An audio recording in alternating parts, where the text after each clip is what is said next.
Hello everyone, SirMonkeySuit here, back again with Kuroko in a Basket, Season 2. We are on Episode 8, and in the last episode, it was mostly a flashback episode to the second years of Seirin, obviously when they made the basketball team and everything like that, and it's nice to see, obviously, what they were like beforehand.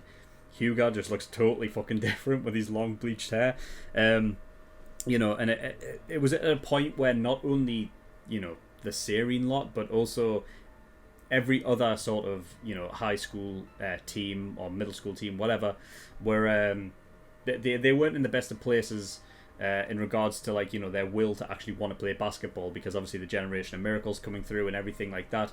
That it seems as though they were just on a downer for basketball, really. But Kyoshi brought them all together. By the looks of it, to get them all together to create the basketball team, and then obviously the rest is history. Other than that, obviously the overtime thing never happened between Shotoku and Seirin. I've said I feel sorry for Shotoku in this sense, because I just don't see them. I don't see them showcasing another match like the previous two, where it's back and forth who's going to win, and it's I don't see Shotoku getting their real win. So that's a bit. Yeah, that sucks, I think, for Shotoku. But anyway, I don't think there's anything else to really talk about other than that. I'm sure that this episode will pick up right where we left off in the flashback. So, nothing else to really talk about. So, if you do want to go watch the reaction, link is in the description. There's also a link to the full length. If you do want to watch it in full and not just the 10-minute version, then the offer is there for you.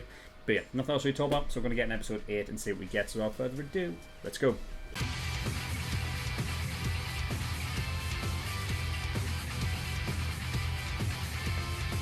Okay, episode 8. I want that Hanamiya guy to I want someone to injure him so fucking badly. I want him to fucking suffer. He's a prick, isn't he? He's just a prick. Oh god,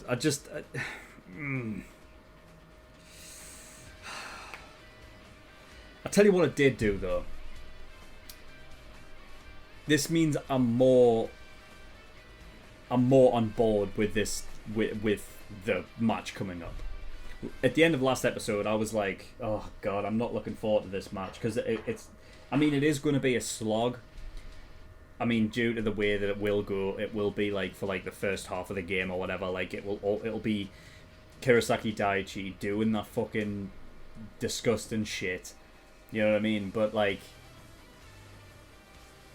the more they piss me off, the more sweet it's going to be when they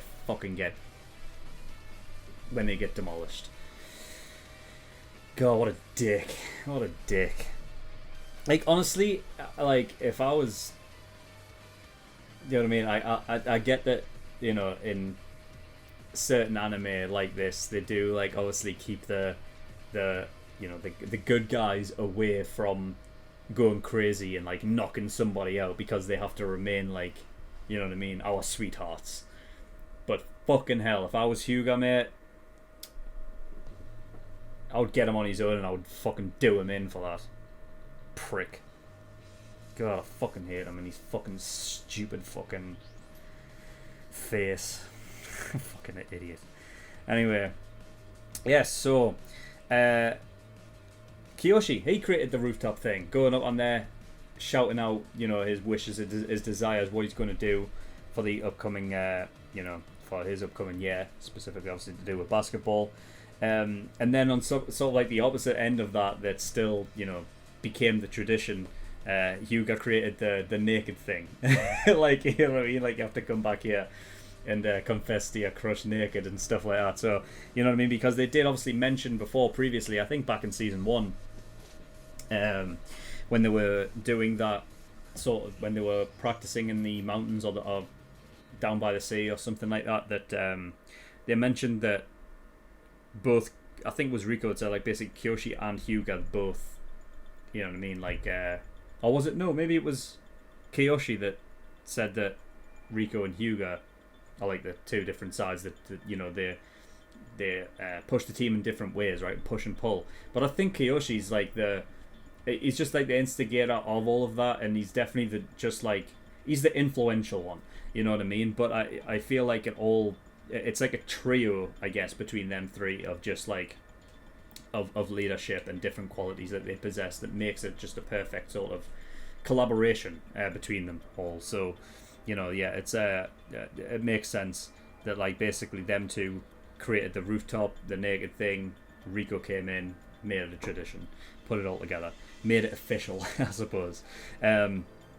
You know, and the whole thing of they're taking obviously basketball seriously and making it like something worth the time as well. The doing the rooftop thing actually enforces that whole thing. So yeah, I talked about that in the reaction, but like the idea that, you know, because they put themselves in that position to do something incredibly embarrassing, you know, like just enforces that sort of desire to make it serious. You know what I mean? Like, there's obviously no you know, there's no doubt that they will take it seriously anyway, and that is just like kind of a, you know, like just an extra, like a bonus thing to make sure that they keep it serious. But it's like, it means that whole rooftop thing isn't just there for no reason, kind of, you know, like it makes sense as to why it's there, why it was almost like created in the first place. So I do actually like that.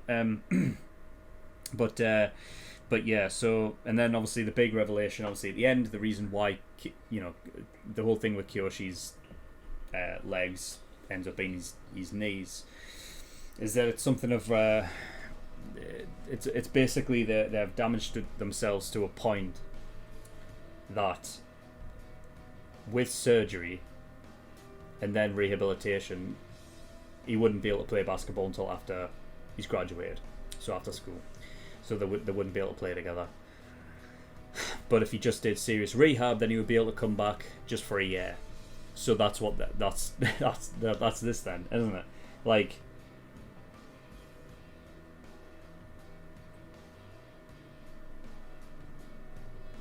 yeah. You see, when he says for a year, I don't know if he means like a year as in the Winter Cup and then come back around and play, like he could play the Inter High as a third year, but then that would be it. You know, I don't know if that's what he means by that. Or if it just means that, like, the Winter Cup, that's it. It may just be that. You know, but which basically puts a lot of stakes on this fucking Winter Cup now with Kiyoshi, because now it's like a case of shit, we've got to enjoy him while he's here, because that's it, you know. I swear to God, if there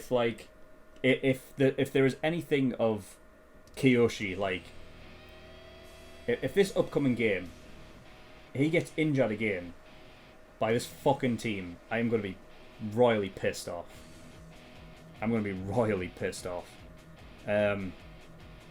Because you just know that they're going to fucking target him. But it makes sense now why Kiyoshi obviously wants to get back in and play, because he wants that like just revenge, you know, like, I guess the sweet taste of victory without getting injured would mean a lot, you know, but yeah, I don't know, but it I think it just makes Kiyoshi go up in my estimations like just even more. Like he's playing not even fully fit, really. You know what I mean? So there's that as well.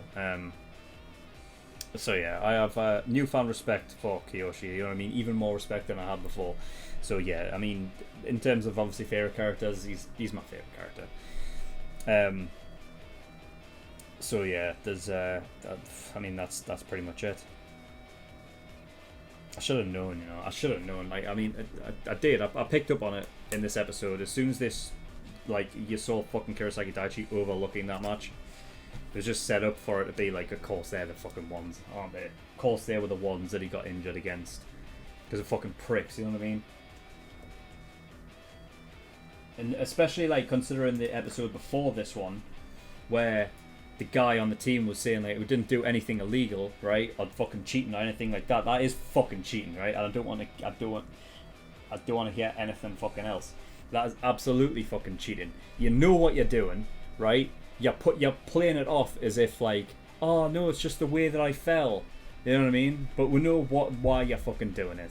And it makes it worse the fact that fucking dick came on the court, right? Saying that, oh, we're gonna lose but I'll not let him get away with anything. It's like, fuck off, you. God, I want to kill him. God, I would love to just, honestly, ugh. He's a dick. Like, in terms of, like, characters that I've hated, in terms of, like, the things I've reacted to, God, I don't know if, like, who's up there. I really don't like this one though. Anyway, yeah, that is all I've got. So yeah, a pretty short discussion, but I mean, it's basically just, you know, threading together a lot of the story of, you know, what happened to the second years. You know what I mean? So there's not a lot to talk about in terms of anything else other than what I talked about. So yeah, a bit of a shorter discussion, but yeah, if you do want to get access to episodes 9 and 10 of season 2, then you can do by becoming an early access tier patron over on my Patreon. There's also the full length tier there if you want to watch my reactions in full and not just the 10-minute version, and then there's the exclusive tier which gives you access to movie reactions and things like that. There's also a link to the Discord in my description as well. But yeah, that's all I've got, so thank you for watching. I'll see you all next time. Bye bye.